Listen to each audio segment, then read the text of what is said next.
From fabulous Las Vegas, Nevada, this is Pod Therapy. Real people, real problems, real therapists. If you have a question to ask or advice you'd like to give, come on over to podtherapy.net and join the conversation. Today was supposed to be my breakthrough, my podcast by myself, but Jim decided to show up at the last minute. Hi, everybody. Sorry, folks. This will have to wait. Still here. And now, broadcasting from Level 9 Studios, that guy's Dr. Jim Jobin. I'm Nick Tangeman. It's time for some Pod Therapy. So I'm sorry that I ruined your Justin Timberlake break out of the boy band, go solo, but I'm here, Nick. I made it. Yeah. I don't know for how long. I know.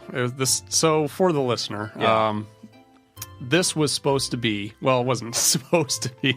It was kind of working out to be Nick's podcast, Nick's day, by himself. Yep. No Jim. Yep. He was going to bring Sexy back. It was going to be great because we've got some stuff going on. And we Jim are real-life therapists. Right. And there were real-life healthcare emergencies. And Jim was going to be the responsible therapist and go deal with that. And Nick was going to be the podcasting therapist. But the situation seems to have resolved. Well, our listeners need us. That's right. I was doing the podcast because I felt that was what I was called to do. Yes. By God. For all of you. Called all by of, your higher power to do. Right. Yeah. For all of you listeners, all 5 of you. We know that you count on this podcast every week. And if we didn't do it, it would have been terrible. That's right. What else would you fall asleep to? Right. You might have to go get something over the counter, and that's just not safe. And it could have been amazing. I'm just going to say, I'm obviously I'm happy you're here, Jim. Are you? Very happy. Yes, I'm very happy that you're here. But this could have been something interesting. We would have known a lot. We would have learned a lot about Nick. Yes. Yeah. Because I want you to imagine. I'm going to talk to you, the listener. Why is your mascara running? Don't worry about it. Okay. I want to talk to the listener here for a moment. I want you to imagine. Yeah. That you've got tickets to see Simon and Garfunkel. And you show up. Are they alive? And then you realize that one of them is sick. Yeah, Garfunkel. And only one of them is going to be there. Yeah. Your night could be just as good as if both of them showed up. I don't think that's true. Or it could be very bad. Yes. Depending on which one of them shows up. Oh, I think I know where you're going with this. We would have learned if I was Paul or Art. And those are the first names of Simon and Garfunkel? Oh, Jesus. Yes. Nobody knows that. This is not like When Doves Cry. No. Nobody knows that. Everybody knows When you said that. Paul, I thought you meant McCartney. You know? Okay. Well, anyway, my point is... That would have been relevant. No, my point is obviously, I know I'm upsetting some Art Garfunkel fans out there, some of our listeners that are big Art Garfunkel fans. And I'm not saying that he's not a good musician. Obviously, he's great. Kind of sounds like that's what you said. The Sound of Silence, that wouldn't have been the same without Art Garfunkel. Well, and The Boxer wouldn't have sounded the same. Okay. You but lost all me. I'm saying is that one of them had a pretty good solo career. Okay. And the other one... You don't hear many people today saying, I'm going to a Garfunkel concert. Yeah. I don't. Paul Simon is a thing. I'm going to take your word for it. Oh, my God. At the end of the day, Nick, everybody's relieved that I'm here to save this podcast and wrest it from the chaos that was about to ensue. However, disclaimer, at any given moment, my phone may ring and I may have to bust up out of here and go save the day, leaving Nick to fulfill his fantasy of this Simon Garfunkel erotica fiction that he's got going on. I was really looking forward to an entire episode where I could, finish a full sentence. Yeah, that'd been really cool. And tell a joke without the punchline getting stomped on before I got to it. I think you would have pulled up a picture of me on your phone and just put it across from you and just sat there just so you could have me in the room. I think that's what you would have done. Right. Yeah. Well, I had actually planned this entire podcast for Jim not being here. Well, to be honest. Which is not that much different. Right. The actual podcast. Well, no, it was going to be a lot different because here's something that the listener doesn't know is that I have no editing power over this podcast. This is true. I help provide the content, but then once we're done and Scotty's done with his part and he sends it to Jim and Jim takes it home and he gets to cut it and this is how the sausage slice is made. it up and everything. And then he controls the final product. I do. So even if I was here by myself and I was planning on just ripping into Jim since he wasn't here to defend himself. I would have edited the whole thing. But I had a plan for that. I had a plan in place for that. No. What I was going to do is I was just going to make it really hard to edit. Oh, okay. So I have here a list of Dr. Jim fun facts that I was going to throw in randomly throughout the podcast to make it almost impossible to edit. God. You know what? Do this anyway. Do it anyway. I was going to do it anyway. I cannot see the script, and I'm fascinated by this whole devious plan that you had. And also proud of you, Nick. Good job that you would not waste an opportunity to prank me. Because I have certainly not wasted those opportunities when they've come to me. Yeah, absolutely. I'm going to do that anyway. I will randomly throw in some Jim fun facts for our listeners. Okay, all right. And I will not dispute their truth or falsity. I'll just let it happen. Okay, awesome. Well, I guess let's get started. Let's do our podcast. Yeah, let's do our podcast. And speaking of falsity and truths, Nick. Is there anything you feel like maybe the listener needs to know? Is there anything burning in your soul? Maybe you need to confess? Do you feel like that's necessary? Okay, we're going to have this conversation. Let's have this conversation. This is a very honest podcast. I'm not going to let you sully this podcast. Okay. Keep it honest. All right, here it is. I confess. We had the ringtone revenge. Yeah. I was assigned Barbie Girl by Aqua. Mm-hmm. By Professor Roberta Miranda. A good soul, Nick. And I changed it. I know. We have video of it. I have video of it. Which is actually on the website, by the way, podtherapy.net. So if you want to see that, he recorded that at work, had somebody call me, and stood in the doorway, and waited for my reaction. And giggled like a schoolgirl. It was so lovely.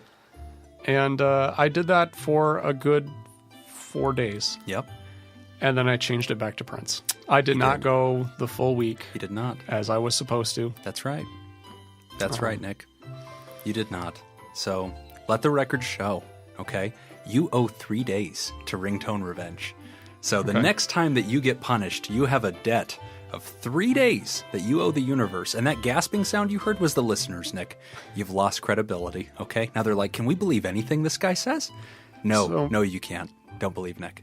So I want you to imagine for a second that you are, let's say, at the grocery store. Right. You're checking out all your groceries. Yeah. And you realize that they made a mistake. They rung you up twice for something, for one item. That happens. So you do the right thing and you say, hey, you made a mistake. And then the cashier says, no, I didn't. And you say, well, no, you did. You made this mistake here. Yeah. And they're like, no.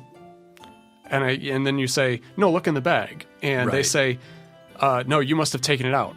And now you get furious and you're upset. And you're like, no, you are double charging me you're charging me for something I didn't buy. Okay. You are overcharging me. Get the manager. I need to speak to the manager. Okay. And I'm like, I don't think you need to speak to the manager. It's not a problem. Okay. You're being a jerk. Yeah. I'm like, no, get the manager. I want to speak to the manager. So the manager comes out. And this conversation gets heated and it gets this story frustrating. Better have a payoff because I am lost. And then you get stressed and you're trying to argue your point. And then your phone rings and it's Barbie Girl by Aqua. You've lost. You've lost the fight. Yeah, you've lost dignity. Okay. You've lost the fight. Okay. You just got to put the phone away and walk away. Okay. And I feel that those are the known consequences of losing ringtone revenge. It is not a pain-free punishment, Nick. Next time, stump me with your diagnosis. Next time, don't pick histrionic personality disorder, and maybe you'll have a chance. But to all the heartbroken listeners out there, I just want you to know I'm here for you, okay? As a therapist, I'm here if you need to grieve. I'm here if you need to just express your outrage and your shock. And we're going to get through this together. And Nick's going to endeavor to restore credibility to you and to me, because I'm the victim here. Right. As is sweet Lady Justice, Nick. Mm-hmm. Jim, fun fact. Jim works out with shake weights. That's what I tell you that thumping sound is in my office. I'm already regretting this. Okay. Well, I'm excitedly waiting for more of your fun facts while people are excitedly waiting for our advice, I imagine. All right, well, let's get into our advice segment. Okay, so we've got somebody writing in. Is this girl interested in me, or is she toying with me? So I like this girl in my college, and she seems to like me, but her actions are seemingly arbitrary and spontaneous. We see each other quite a bit, share classes, and are in the same student clubs. We have great conversations, generally enjoy one another's company, so I've tried to up my game and let her know that I think we should date, but seemingly, in response to my advances, she'll talk less openly and less frequently with me. So this leads me to assume she doesn't want a relationship, right?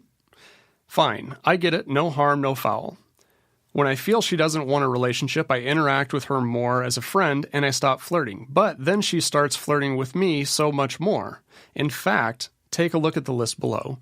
She touches me in various ways, calls me attractive several times, invited me to her place, and we watched a movie and almost had sex a while back. If I am vastly misinterpreting things, I'd like to know so I don't miss out on a great opportunity, because we get along really well and have lots of similarities and are attracted to one another. But it could be that she is a tad insecure and attention-seeking and toying with me to relieve that. What do you think? Jim, what are your thoughts? This is hard to hear because there's a part of me that's like, so there's this classic, stereotype, and I know we don't deal in stereotypes, but there's some truth to this, that women can sometimes be indecisive and they're not sure, how they feel about you. That could be happening. But honestly, my first impression, I think that she doesn't want to date you, but she really likes the attention. And so you're her friend, and the fact that you like her, you shower her with attention, that you used to have a flirty tension, that she likes that. And then whenever you burst the bubble and you come right out and ask and she kind of declines and demurs and now she's pulling away, then you freeze up, right? So you go cold and now she misses that. And now she wants that affection and she's like, oh, ha ha ha, you're so cute or whatever. And now you're sitting there with your head spinning like, I don't know what to do. So personally, the guy asks, is she interested or is she toying with me? I think she's toying with you, and I don't think that's malevolent. I think that she gets to be a human and, enjoy being flirted with and doted upon, but honestly, that's what I think it is. So I don't recommend, trying any harder than you already are. Yeah, that could be. What do you think, Nick? Jim likes to take his pictures with Snapchat filters only. But in regard to this, now I understand what you mean about how you were going to make it hard to edit. Yes, because you were going to pepper these little facts in. Oh, I've got a lot of them too. Yeah, I mean, does she like you or is she toying with you? Maybe both. I think one of the difficult things is it's sometimes hard to discern between whether or not she likes me or if we're just friends, but she has really poor boundaries. Yeah. So there's obviously a lot of things that reading this that would tell me, how do you know when a girl likes you? There's a few things that you can Good luck. Buy her a mood ring. There's a few things that you can kind of look for. Number one, any kind of physical contact. Personal space is very important. That's our protection zone. You can tell when someone likes you when they start to kind of open up that personal zone. Yeah, and they start getting a little bit close. And if they make any kind of attempt to touch you, or any kind of excuse to touch you or get close, that is if an they indicator. attempt CPR, that's a classic sign. Right. Yeah. Oh, she's totally into you. Yeah. Breathe, damn it. I know what you're trying to say, baby. Yeah. The way you collapsed on the floor really got her excited. When I was turning all blue. Yeah. Also, other things that you can look for micro grooming, any type. Okay, that is not a thing. This is a thing. Yes, any type of small adjustments or grooming that they do. Right, you just and it goes the same way. 100% of the women in the planet. No. Yes. No. Yes. All right, women, write in.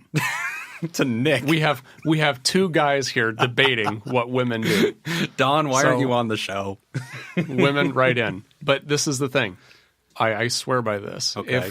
If you're talking to a woman and she starts kind of playing with her hair or doing any kind of micro grooming. Okay. Movements small like adjustments. that, small things like that. Okay. That's an indicator that she's interested. Huh. It also goes the same way, I think, for guys. Really? So if you are interested in a woman and you are talking to her, any kind of small adjustment that you make towards your appearance, because you want to make you're now very conscious of how you look. So you start doing these micro adjustments to make sure that you look